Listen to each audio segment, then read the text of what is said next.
Ja, heute wird es interessant für alle Familien, Familien, die als Paar und mit ihren Kindern über sich hinauswachsen wollen.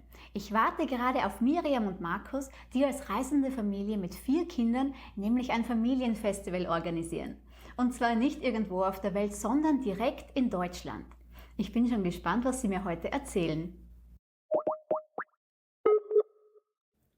Hallo Hallo, Markus. mich. Hallo, grüß dich. Hallo Miriam und Markus, freut mich euch zu sehen. Ja, schön, dich auch wieder zu sehen. Ja, ich grüße euch. Schön, dass wir wieder Zeit gefunden haben. Also danke für eure Zeit. Ich dachte mir, ich beginne mit einer kurzen Zusammenfassung und dann können wir über euer Projekt sprechen, ja? Ja, jo, gerne. Ja. Gut, dann um das Ganze nochmal zusammenzufassen. Ihr seid eine Familie mit 4 Kindern, die zwischen Irland und Deutschland reist. Ihr unterrichtet eure Kinder mit euren eigenen Ressourcen, externen Ressourcen, auch Lebenserfahrung, wie wir letztes Mal besprochen haben. Und ihr coacht Familien und andere Businesses auch, um das Gleiche zu schaffen, oder? Jein, mehr um sein eigenes zu finden. Mhm. Ihr coacht Familien und Businesses, um ihren eigenen Weg zu finden. Genau, und bei Businesses geht es tatsächlich um dieses, was braucht man, damit die Firmenstruktur, die Teamstruktur, die Teamzusammenarbeit möglichst störungsfrei und effizient fließt, ohne dass man aber ein rigides System darüber steckt. Mhm. Verstehe. Und so funktioniert es auch bei Familien, oder? Jede Familie hat ihren eigenen Weg. Genau. Und durch das Coaching mit Familien ist jetzt eine neue Idee entstanden, nämlich das Familienfestival, über das ihr mir heute erzählen werdet, oder? Ja, genau. Ja. Genau, es Und ist wir haben passenderweise mit Anfang unseres Reisens eine Hotelbesitzerin kennengelernt in Deutschland, die da auch ganz kreativ unterwegs ist. Super, das freut mich. Vielleicht kurz zusammengefasst, was kann man von diesem Familienfestival erwarten? also erstmal ist es ein Urlaub. Ja? Familien machen dort eine Woche Urlaub in einem 4-Sterne-Hotel in Deutschland im Sauerland, wo von Pferdereiten, Pool, schöne Zimmer, all-inclusive, alles vorhanden ist. Kein Fleisch.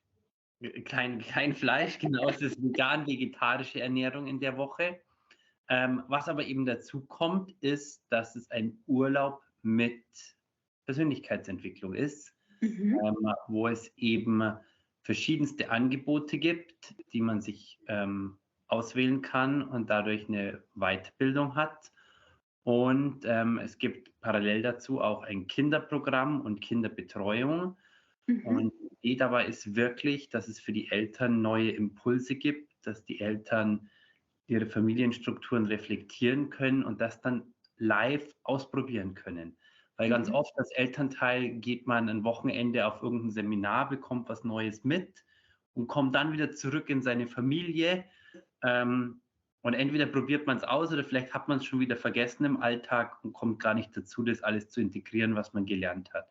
Hier ist die Idee, dass man wirklich in der Woche, wo man die Workshops hat, es dann live gleich mit seinen Kindern, Partnern besprechen und ausprobieren kann. Und dadurch einfach im Flow was Neues entstehen darf. Okay, das heißt, es ist etwas für die ganze Familie, aber auch etwas, wo die Eltern vielleicht mal alleine was machen. Und was machen die Kinder dann in der Zwischenzeit? Die Eltern machen nicht vielleicht was gemeinsam, sondern oder alleine.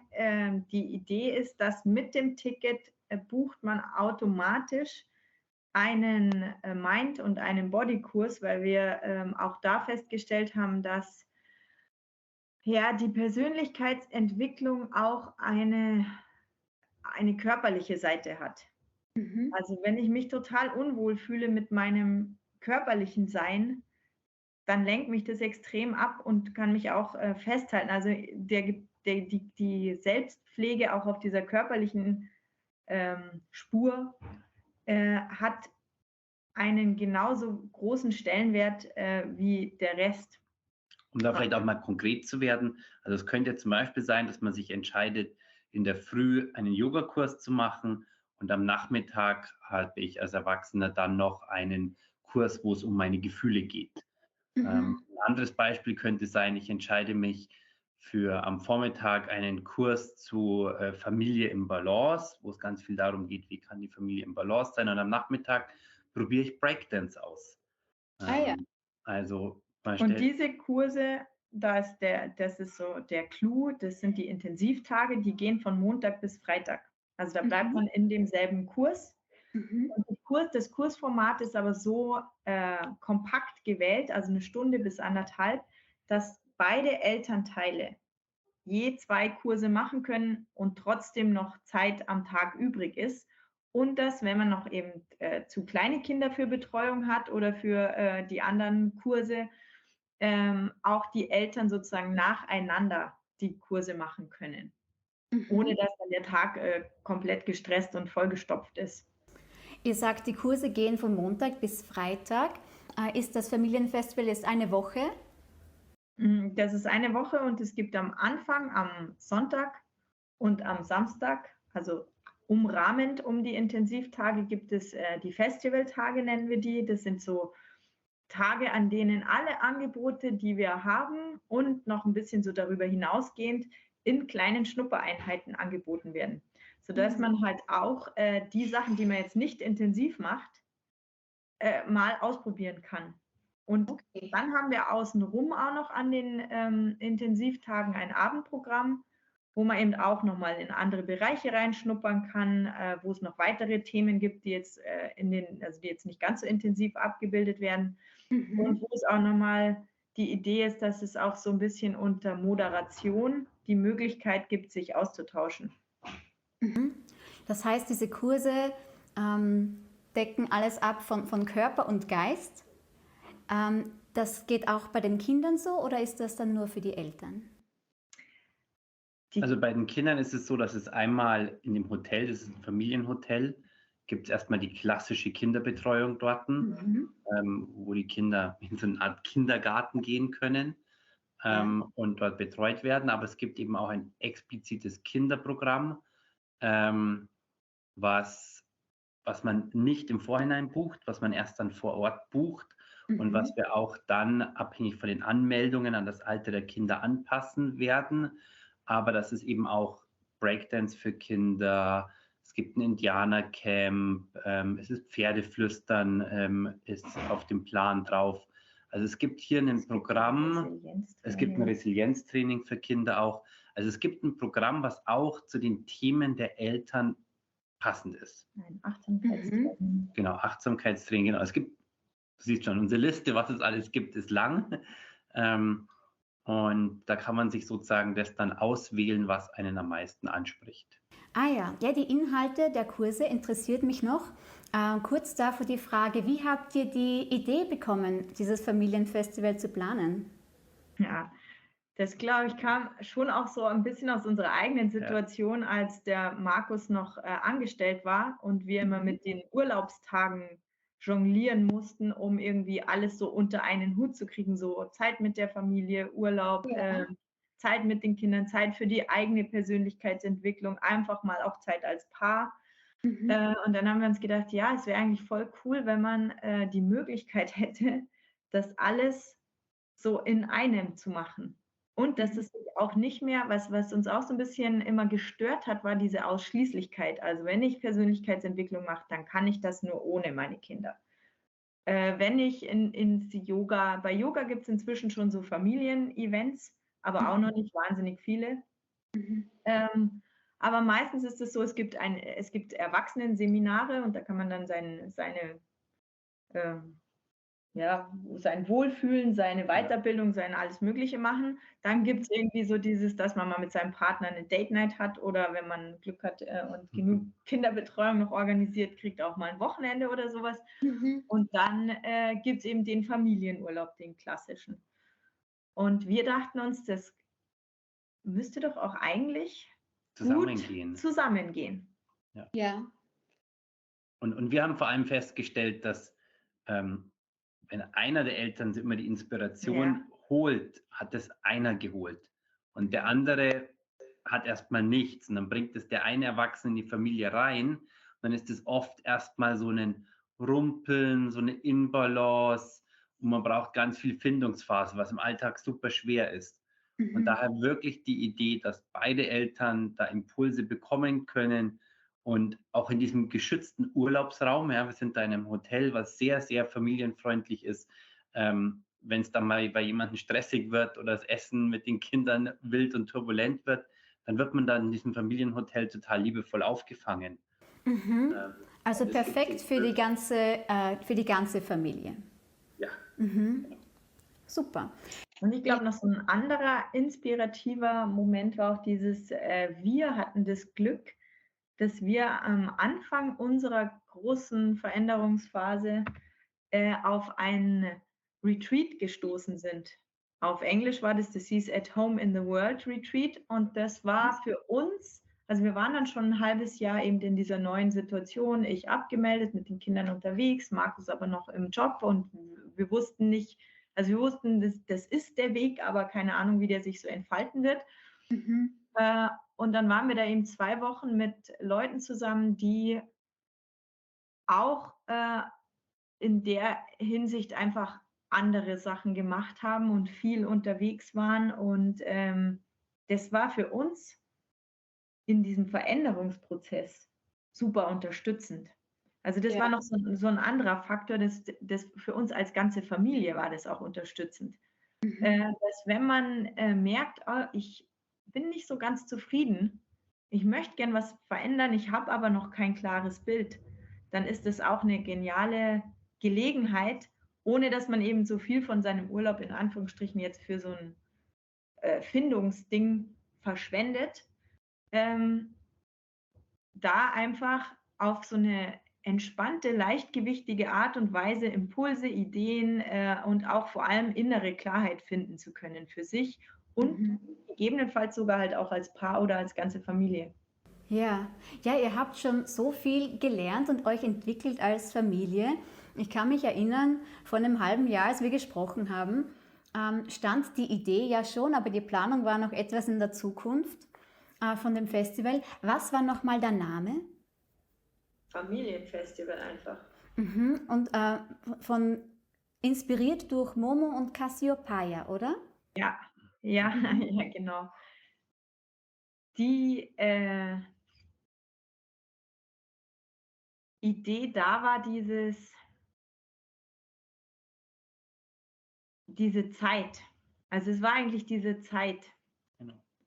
Dieses einfach, also die Idee von dem ganzen Festival ist, dass man das mit einer Leichtigkeit und dem Gefühl von Zeit machen kann. Also was auch immer man dann eben sich entscheidet zu tun. Gerade weil die Momo eben am Anfang ist ja alles fein, sie spielen miteinander, dann kommen die grauen Herren, klauen da die Zeit und überreden alle, dass sie ab jetzt Zeit sparen müssen und dann ist niemand mehr da. Und dann macht sie sich ja mit der Schildkröte da auf den Weg und sucht die alle und fragt dann eben auch nach. Und die Schildkröte ist dabei halt so dieser Wegweiser. Einerseits ja sehr, sehr langsam und eben auch, sie spricht ja auch nur mit diesen Wörtern, die auf ihrem Panzer erscheinen, also auch recht wenig.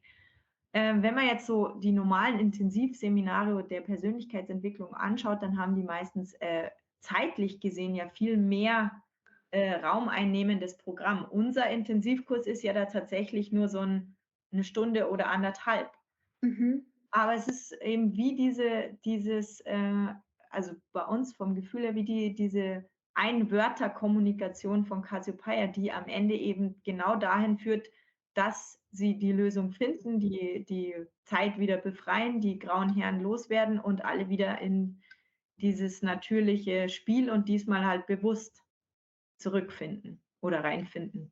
Sehr schöne Inspiration.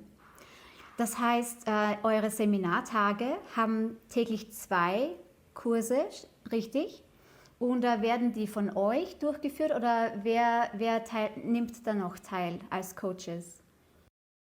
Wir haben ein super Coach-Team Genau, da haben wir zusammengestellt. ein Also wir sind total begeistert über die Leute, die da jetzt mit dabei zugesagt haben. sind. Ja. Genau, also wir haben einen Breakdance-Trainer, bei dem wir auch selber schon als Familie Workshop sonntags immer im Park 1 Stunde Breakdance-Workshop für uns alle gemacht haben. Mhm, also für Erwachsene und für Kinder. Ja. Genau, Super. genau. Und das ist der Sebi Jäger Mhm. oder auch Killer Sebi genannt. Dann haben wir Theresa. genau, die Theresa Sulilato, das ist unsere Kinderresilienztrainerin. Die die ist ausgebildet in einem Konzept. 3 Helden. Nee, die 3 Helden ist ihrs. Also, Das heißt, stark auch ohne Muckis genau. ist die Basis davon. Mhm. Dann haben wir die ist auch sehr faszinierend, Schmuckdesignerin, Achtsamkeitstrainerin und achtsame Bewegung Trainerin. Also die macht Kinderachtsamkeitstraining, kommt von Happy Panda, heißt das, die große Dachorganisation dazu. Und die bietet einmal eben für die Kinder das Happy Panda an und dann für die Erwachsenen achtsame Bewegung. Und die macht eben Schmuck selber, also ist, glaube ich, Goldschmiedin sogar. Mhm. Mhm. Und macht dann aber auch eben achtsames Schmuckgestalten. Die Aha. heißt Dorothea Brill. Dann haben wir eine faszinierende Frau, auf die sind wir durch die Dorothea gestoßen, die Arusha. Die macht was ganz Interessantes, Spannendes. Das ist auch Yoga, Mhm. aber also die ist gleichzeitig noch Malerin und Künstlerin und hat auch so eine ganz bewegte Geschichte, die sie dann zu dieser Ausdrucksform auch irgendwie geführt hat. Und das verbindet sie da alles mit rein. Die macht einen Body- und einen Mind-Kurs, wo das einfließt. Dann haben wir die Julia Koronowski, die macht einerseits grüne Familienküche. Wie kann man mit Kindern gemeinsam begeistert Essen machen? Also ist nur für die Erwachsenen und da halt ganz viel Inspiration und Wissen dazu und ausprobieren. Und dann macht sie auch noch Sprachentwicklung bei Kindern, wie die Kommunikation sich verändert so im Laufe der Kinderentwicklung und was da für wichtige Mechanismen dahinter ablaufen. Interessant. Genau. Genau, und dann haben wir noch einen Yogalehrer, Shakti Johansson, der macht Yoga Unlimited. Das hat er, ich weiß nicht, ob er es noch ausbildet. Das hat er früher bei meinen Eltern um die Ecke auch netterweise am Ammersee. War deren Yoga-Studio und auch Ausbildung. Und inzwischen sind die in Portugal. Und er macht auch, genau, was auch noch super spannend war, was ich aber leider, ich war schon angemeldet, dann wieder absagen musste.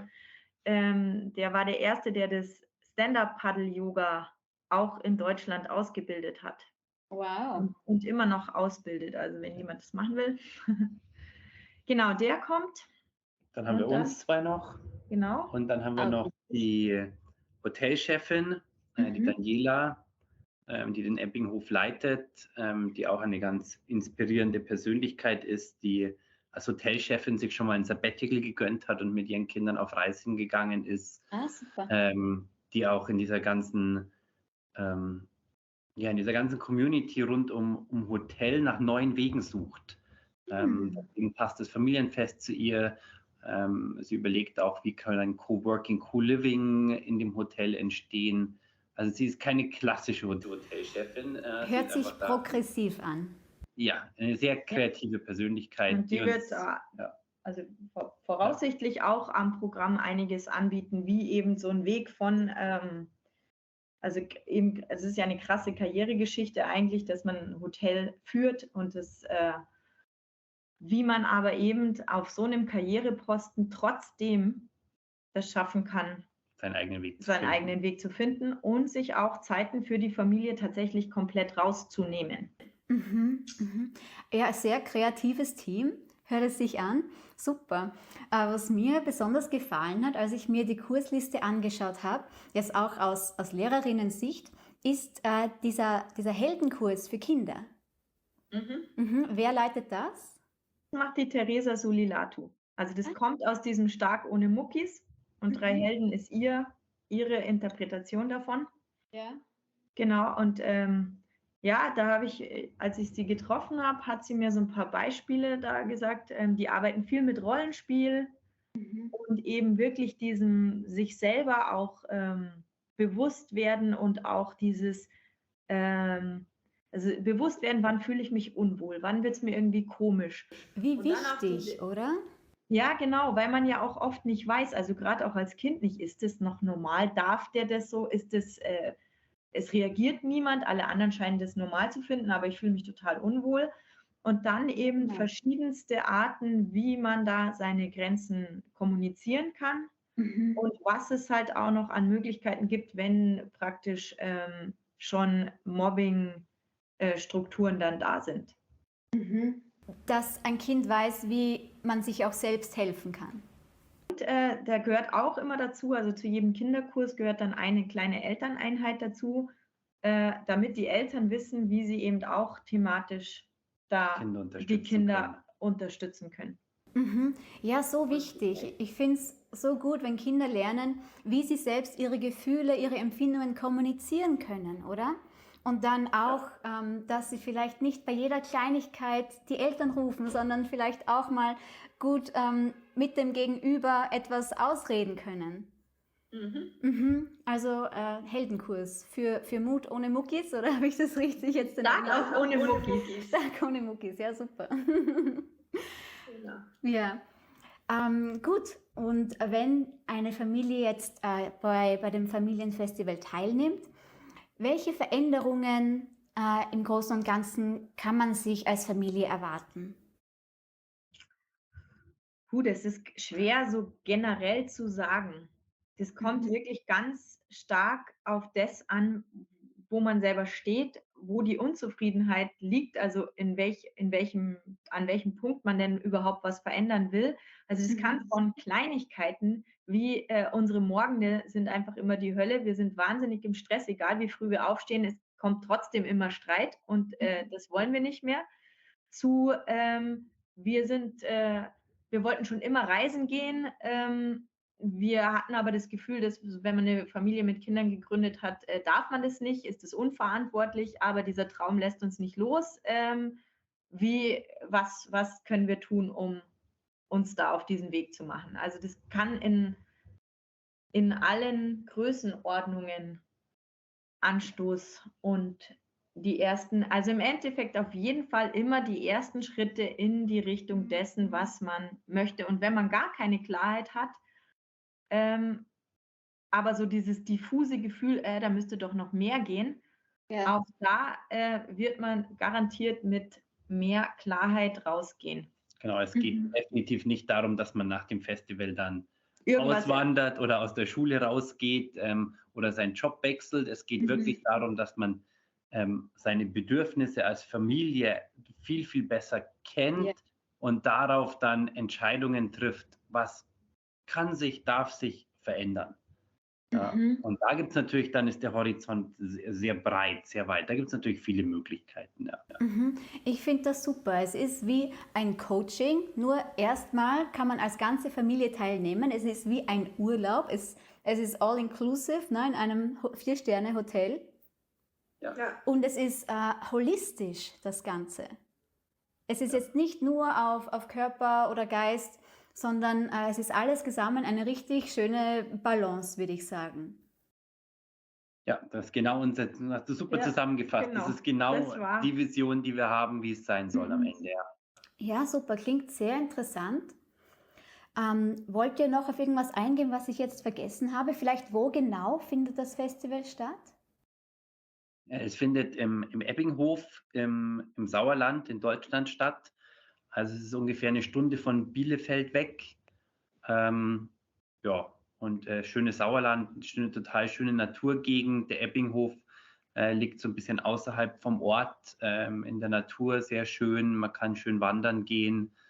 Ja, wie schon gesagt, es ist ein wunderschönes 4-Sterne-Hotel, Familienhotel, was wirklich auf Familie ausgelegt ist, vom Wickeltisch über die Catcars bis zum Reiten, ist eigentlich alles, von was man als Kind dort träumt, da. Also Als unsere, Eltern auch. und als Eltern auch, ja. Also unsere Kinder lieben es dort, wir lieben es dort. Das ist immer, Ja. wenn wir dort waren, wunderschöne Entspannung für uns gewesen.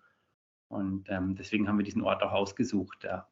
Perfekte Umgebung für Persönlichkeitsentwicklung, für Weiterentwicklung, oder? Ja. Ja. Ja. Wenn jemand jetzt Informationen darüber sucht, was wäre die Webseite? Familien-festival.de. Familien-festival.de. Und man kann euch auch privat dazu kontaktieren über eure Webseite. Also das kann man machen und es soll oder gibt schon Ja. die Möglichkeit geben, dass man so ein Kennenlerngespräch bucht. Genau, auf der Familien-festival.de Webseite kann man ein Kennenlerngespräch mit einem von uns beiden buchen, ja, wo wir dann Fragen beantworten und einfach nochmal in unseren persönlichen Worten erklären, was es ist, was man erwartet und ja. Super. Ansonsten gibt es auch noch eure Webseite, oder? Das war turtletrafo.de, Turtle Transformation, wo man mehr über euch erfahren kann und euch auch kontaktieren kann. Ich finde super, welche Kompetenzen ihr als Familie entwickelt habt und wie ihr das auch weitergebt an andere Familien. Ich finde das Familienfestival eine super Idee. Wie steht es mit der Planung? Gibt es noch viel zu tun? Es findet im September statt, oder? Also die Hauptarbeit, würde ich sagen, ist getan. Ja, genau. Also jetzt braucht es dann natürlich, also was dann jetzt kommt, sind so diese hinter den Kulissen Vorbereitungen. Ja. Aber das Team steht, die Kurse stehen, der Zeitpunkt steht. Genau, und es ist auch so, Also, auch alles so ein bisschen den Spannungsbogen zu halten. Jeder Coach wird Blogpost schreiben, wo die Coaches nochmal sich und ihre Angebote genauer beschreiben. ja, oder sich und ihre Reise zu dem, was sie jetzt machen. Also je nachdem, wir haben das ein bisschen freigelassen. Es ist nicht zwangsläufig auf ihr konkretes Angebot gemünzt, sondern mehr auf dieses, das bin ich und das möchte ich gerade teilen, erzählen. So bin ich da hingekommen. Genau, aber jeder wird so einen kleinen Einblick in sich, bekommen, sein Leben leben. Ein persönlicher Impuls von jedem Coach, damit sich die Familien schon mal was drunter vorstellen können. Genau. Ja, genau, damit man so ein bisschen mehr ein Gefühl für die kriegt, die einem da was anbieten.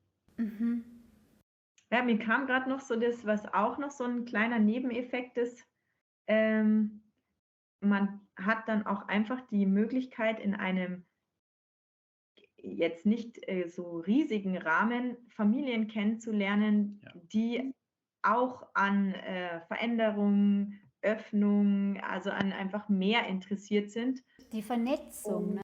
Ja, genau. Also man kann einfach mit anderen gegebenenfalls, wenn es passt, es besteht die Möglichkeit, sich zu vernetzen, den Freundeskreis zu erweitern, die andere Leute kennenlernen, die einem vielleicht da auch irgendwie auf dem Weg, die man einschlagen möchte, begleiten oder vielleicht schon mehr Erfahrung haben.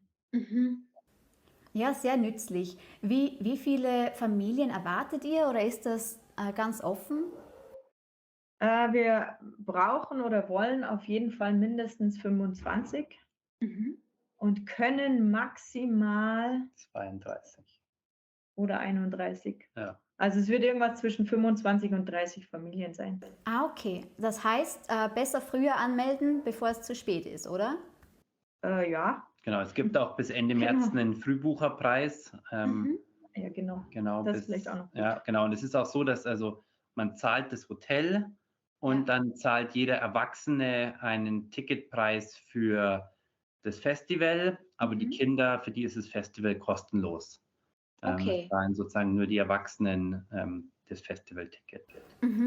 Dazu gibt es dann mehr Informationen auf familien-festival.de, richtig? Genau. Ja. Ja, super. Dann danke ihr beiden für eure Zeit. Ja, danke dir auch für Ja, diese danke. schöne Gelegenheit. Ja, nein, freut mich auf jeden Fall.